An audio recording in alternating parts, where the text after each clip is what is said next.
Nós, como governo, está para a união que pode existir para entre todo o povo que está viva aqui riba, e nós, como governo, está sentindo a nossa obrigação para, todo momento, de uma celebração de um dia nacional, um dia muito importante para cada de comunidade, para nós estar presente, para nós sostener não somente o dia de celebração, mas mais que tudo, o momento de reflexão que está guardo apresentar no momento de celebração do dia de independência de um país.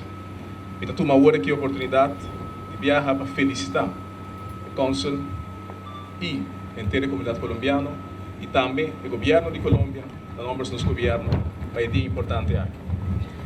Mas uma coisa excepcional que você mira no momento que tem o dia de celebração de independência de Colômbia ou de Venezuela, está com a mesma pessoa que a liberar diferentes países.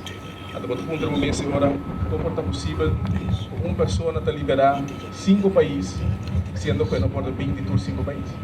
Até agora, ele quer justamente mostrar a unificação importantíssima de luta que está viva do coração do povo para a independência. O povo, no momento que está luta contra um poder que não está sentido oprimido e que não quer na liberdade, está se ele sinsa realmente que a liberdade é não está brinca para algo que segundo não está melhor e que está melhor para a geração que está vindo depois. Justamente pensei que Simão Bolívar é uma figura excepcional da história não somente de parte aqui do mundo, mas de todo mundo. E me quero que nos mais de nos meses que está agora liberador de gente para estar orgulhoso de libertador. Celebramos hoy 204 años de la independencia.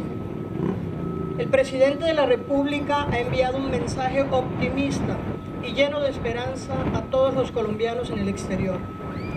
Se ha referido a Colombia como una tierra amable y próspera y ha reafirmado el deseo de todos los colombianos de avanzar en la construcción de un país en paz y con prosperidad social.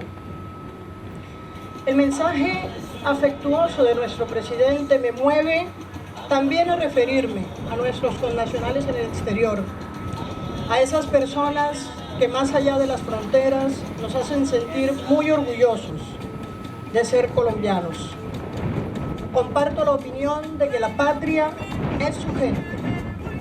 Y en este mundo globalizado en el que todo se mueve, y creo que todos podemos afirmar que los colombianos nos movemos bastante, Colombia está viva en nuestra memoria, en nuestros corazones y en nuestros recuerdos.